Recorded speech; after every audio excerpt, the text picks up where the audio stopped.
O Senhor esteja convosco. Proclamação do Evangelho de Jesus Cristo segundo João. Naquele tempo, os judeus discutiam entre si, dizendo: como é que ele pode dar a sua carne a comer? Então Jesus disse: em verdade vos digo, se não comerdes a carne do Filho do Homem e não beberdes o seu sangue, não tereis a vida em vós. Quem come a minha carne e bebe o meu sangue tem a vida eterna, e eu o ressuscitarei no último dia. Porque a minha carne é verdadeiramente comida e o meu sangue verdadeiramente bebida. Quem come a minha carne e bebe o meu sangue permanece em mim e eu nele. Como o Pai que vive me enviou, e eu vivo por causa do Pai, assim o que me come viverá por causa de mim. Esse é o pão que desceu do céu. Não é como aquele que os nossos pais comeram, eles morreram. Aquele que come este pão viverá para sempre. Assim falou Jesus, ensinando na sinagoga em Cafarnaum. Palavra da salvação.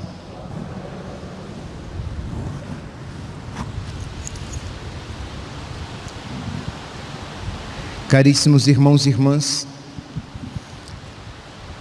o Evangelho de hoje continua a leitura do capítulo 6 de São João, e no versículo 57, nós ouvimos Nosso Senhor dizer: como o Pai que vive me enviou, eu vivo por causa do Pai, e assim o que come de mim, aquele que comunga, aquele que recebe Cristo, viverá por causa de mim. Da mesma maneira que Jesus viveu por causa do Pai, aqueles que comungam viverão por causa do Filho, por causa de Jesus. E hoje então nós temos a grata providência de celebrar a memória de um homem que viveu por causa de Jesus, que se desprezou a si mesmo ao ponto, quer dizer, que se desprezou a si mesmo para amar Jesus. Aqui me vem à mente aquela frase de Santo Agostinho na Cidade de Deus, que dizem que existem duas cidades. Em uma cidade moram aqueles que amam tanto a si mesmos ao desprezo de Deus, e noutra cidade moram aqueles que amam tanto a Deus ao desprezo de si mesmos. Então não há um outro caminho. Ou nós iremos amar a Deus em primeiro lugar e iremos nos colocar em segundo plano, ou iremos nos amar em primeiro lugar e colocar Deus em segundo plano. E São Jorge colocou Deus em primeiro lugar. Meus irmãos, não há dúvida nenhuma na igreja a respeito da existência de São Jorge.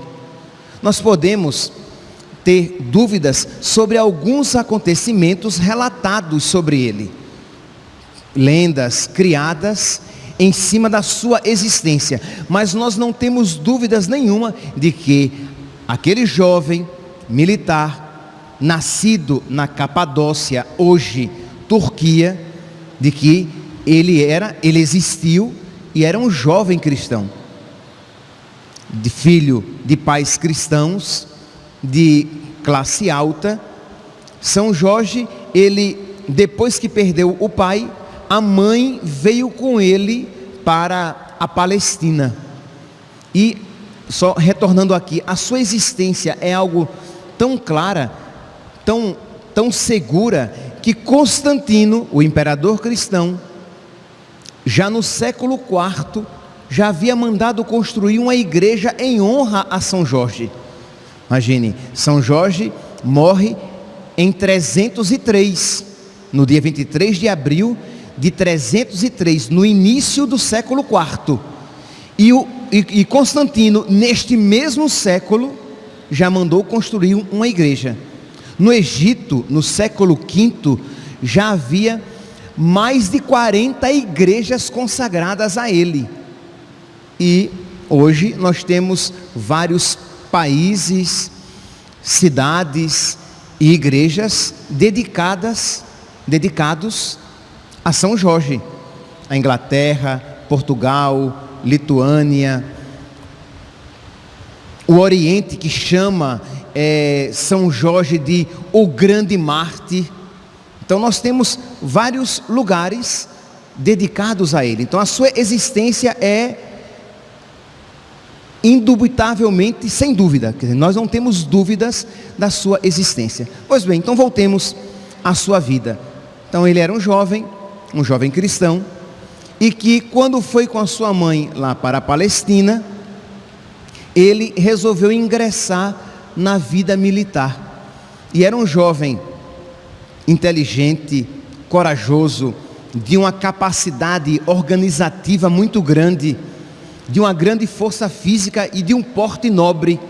E isso fez com que ele crescesse rapidamente na vida militar. Com 23 anos, ele já era capitão e já trabalhava na corte imperial, na corte de Diocleciano. Diocleciano, que foi um dos maiores perseguidores dos cristãos. E neste período em que ele, promovido na corte imperial, em que ele tinha tudo para crescer na vida, Diocleciano resolve baixar um decreto em que todos os cristãos deveriam ser eliminados.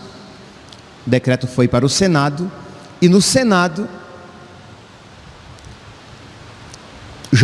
São Jorge se levanta e critica a maldade daquele decreto, dizendo que aquilo não era justo, que não era justo fazer aquilo com os cristãos. Isto é, pelo simples fato dele isso fazer, ele já estava se expondo e se mostrando cristão.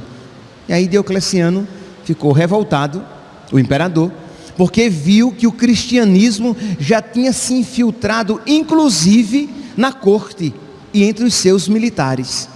Mandou então, primeiramente tentou persuadi-lo, prometendo-lhe grandes coisas, riqueza, altos cargos, e ele negou, porque, meus santos, e isso, repito, isso não pode, pelo amor de Deus, ser uma realidade que nós sabemos apenas de cabeça. Isso precisa ser uma realidade que nós cremos no coração. Cristo é a nossa maior riqueza. Então era loucura, era perda de tempo o imperador querer oferecer cargos, riquezas e dons para São Jorge, porque quem a Deus tem, nada falta. Se vos possuo, nada mais me atrai neste mundo. Salmo 72, versículo 25. Se eu vos possuo, se eu tenho Deus, nada mais me encanta os olhos. Só vai me encantar os olhos aquelas coisas e pessoas que me levam a Deus. Aí sim, mas se me afastam de Deus, se me afastam de Jesus, aquelas realidades são esterco, como diria São Paulo. Pois bem, então, vendo que não tinha conseguido persuadir Jorge com os bens da terra, tentou então persuadi-lo com o temor. Então ele foi submetido a várias sessões de tortura, e as torturas dos romanos eram o cavalete, em que esticava a pessoa até soltar as articulações, algo muito doloroso. Uma outra era sujar a pessoa com vísceras e carnes podres, e depois amarrá-lo no chão onde houvesse ratos e vermes, para que ele passasse o dia inteiro tendo os vermes corroendo juntamente a sua carne e os ratos. Outro era matar um burro, um jumento, tirar as vísceras do jumento e colocar a pessoa dentro da barriga, depois de flagelada, colocar a pessoa dentro da barriga do jumento, fechar e deixar apenas a cabeça pelo lado de fora, para que aquela carne fosse apodrecendo com a pessoa dentro, e vindo as aves de rapina, né, tentando comer a carne podre, juntamente ferindo a própria pessoa. Então eram torturas crudelíssimas. E diz que ao final de cada sessão de tortura, Jorge era levado diante do imperador, e o imperador perguntava: você renuncia a Cristo? E você aceita os deuses pagãos? E ele dizia: eu não renuncio a Cristo. Cristo é o meu Senhor. Meus irmãos, é muito bonito ver isso. Embora doloroso, é muito bonito ouvir isso. Mas, como diz São Pedro Damião, numa homilia do século XI, São Damião diz que isso não deve ser apenas visto, mas isso deve ser imitado. Isto é, nós precisamos, quando nós celebramos um mártir, quando o padre, o sacerdote está ali vestido de vermelho, do sangue daquele mártir, isso deve nos levar à imitação. Então nós precisamos pedir a Jesus que Ele nos conceda a graça, e nós precisamos colaborar com essa graça que Deus vai nos conceder, ou melhor, já nos concedeu. Se você é batizado, você já tem a graça de amar a Deus acima de todas as coisas. E se você é batizado, se você recebe Jesus na Eucaristia, se você é crismado, você tem as graças necessárias para amar a Deus acima de todas as coisas.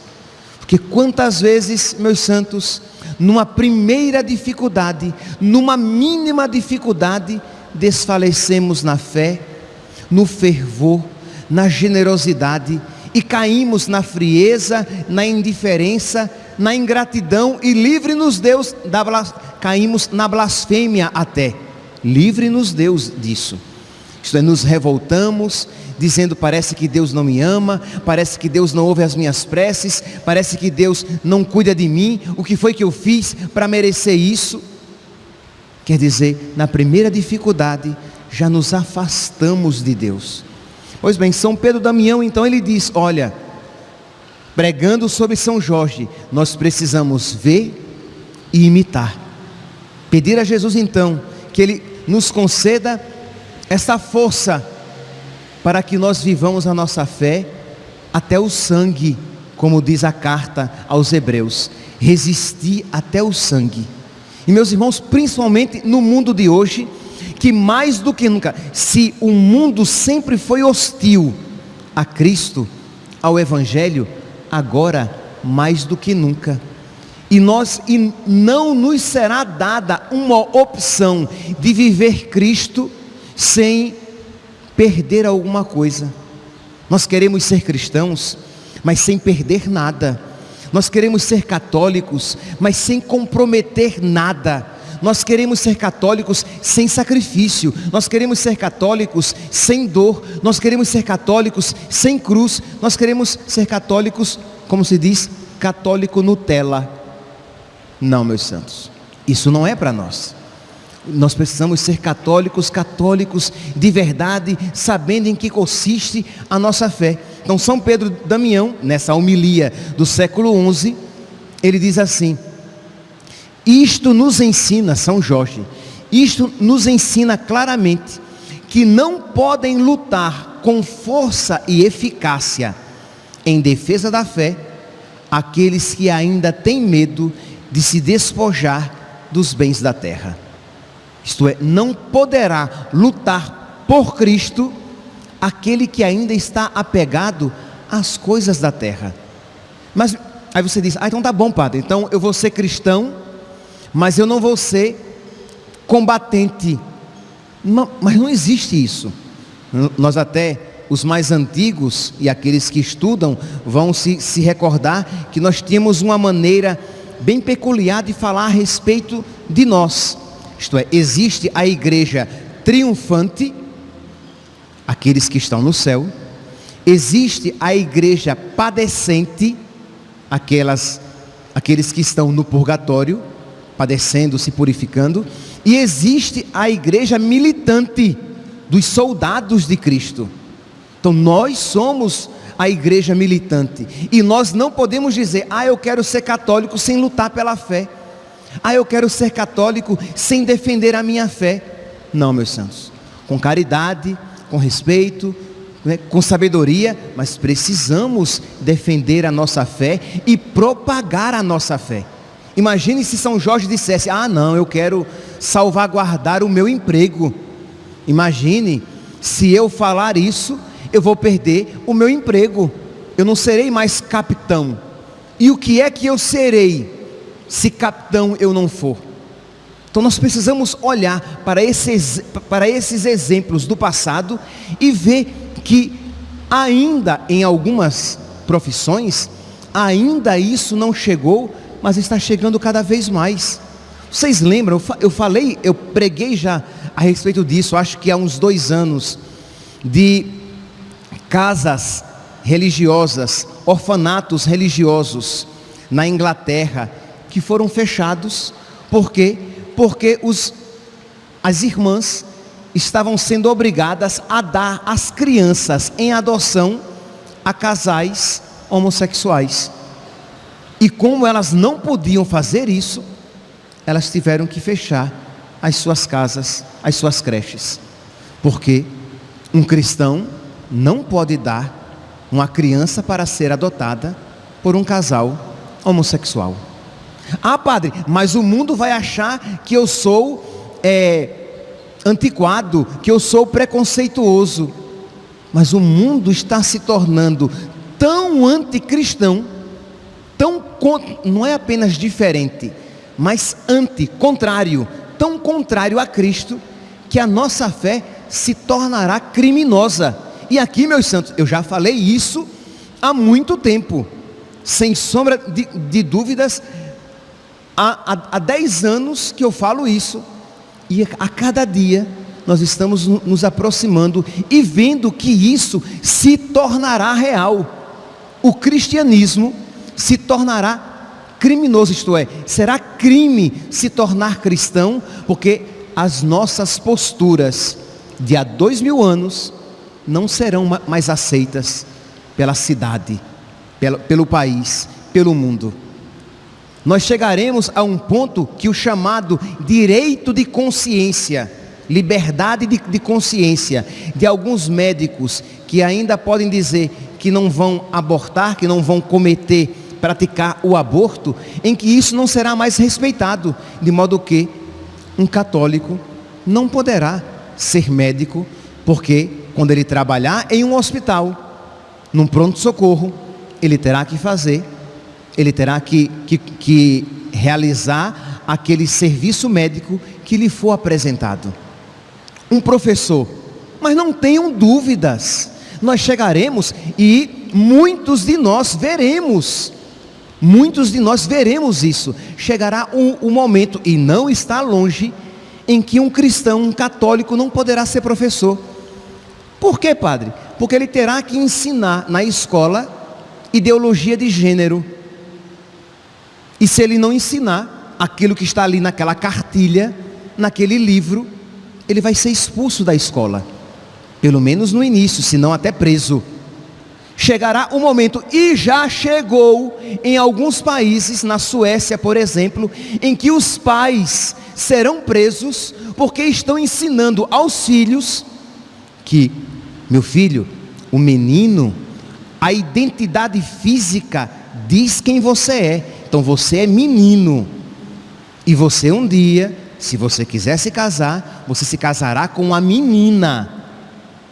E por causa disso, um pai perdeu a guarda do seu filho, porque estava ensinando a criança a ser homofóbica. Quer dizer, eu não estou dizendo que isso vai acontecer, isso já aconteceu. Entendem, meus santos? E se nós não tivermos a Deus como a nossa única riqueza, como é que nós seremos fiéis a Cristo? Repito aqui a frase: não pode lutar com força e eficácia em defesa da fé aqueles que ainda têm medo de se despojar dos bens da terra.